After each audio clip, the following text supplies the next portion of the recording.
Okay, hello everyone. I am going to explain you the kingdom Monera. The salient features of Monerans are unicellular, made up of single cell, prokaryotic. At the place of nucleus, they have a nucleoids, incipient nucleus you can say, microscopic, very small, you cannot see with your naked eye, non-cellulosic cell wall present but not made up of cellulose. Cell wall is made up of peptidoglycan, which is a compound, complex compound of sugar and protein. So these are the salient features of monomer. They have membrane-bounded organelle like mitochondria, Golgi body, chloroplast, etc. absent. At the place of nucleus, they have nucleoid or incipient nucleus. So these are the features. They are classified differently.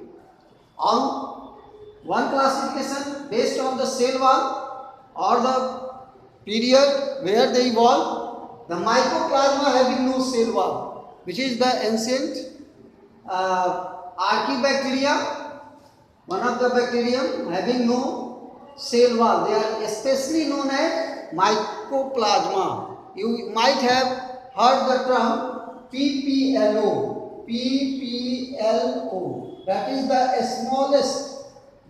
smallest organism known.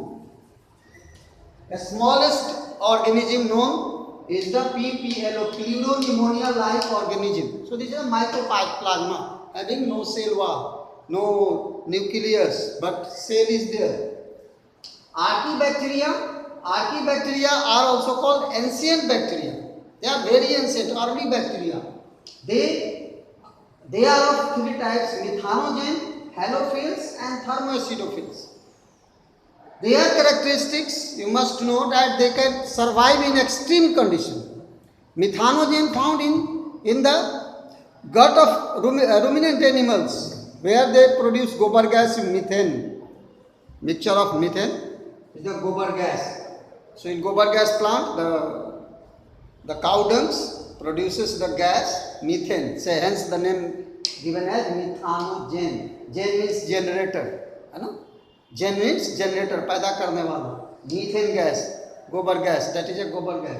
So methanogen found in gut area, they are anaerobic, no oxygen is required. Halophils, halo means salt. So they are salt loving. They are found in ocean area where the salty water is there. And thermoacidophils, they found in extreme hot condition, in geysers, in vents, in ocean area where the water is boiling, temperature above 100 degrees Celsius, near about 100 degrees Celsius, at that temperature they survive. Okay, Thermoaquaticus, one bacterium is used. Many times question is asked. Taq polymerase enzyme is obtained from Thermoaquaticus bacterium, which can survive at more than 94 degrees Celsius temperature and bring about the metabolic activity. So in this way, bacteria are also classified on the basis of their shape. Cocci means a spherical shape, round. They may be monococcus, single coccus, diplococcus, two, strepto, make a chain, and staphylo, bunch like. So they are of different types. Bacilli, rod shape. They are again may be monobacillus, diplobacillus, streptobacillus, many rods together, and come Staphylobacillus. So bacilli form are there. Spirulina means a spiral shape, snake like, that is the spirulina. Vibrio shape, that is the coma like bacterium, that is Vibrio. So on the basis of shape they are further classified. On the basis of presence or absence of flagella, bacteria are further classified as Atrichus without any flagella. Monotrichus, one flagellum present. Ambitrichus, two flagella present at both the ends. Locotrichus, many flagella developed at one side. And Peritrichus, if flagella develop all around. Okay? And if such Locotrichus developed from both the sides, many flagella, then it is called Campylotrychus. Campylorhizis.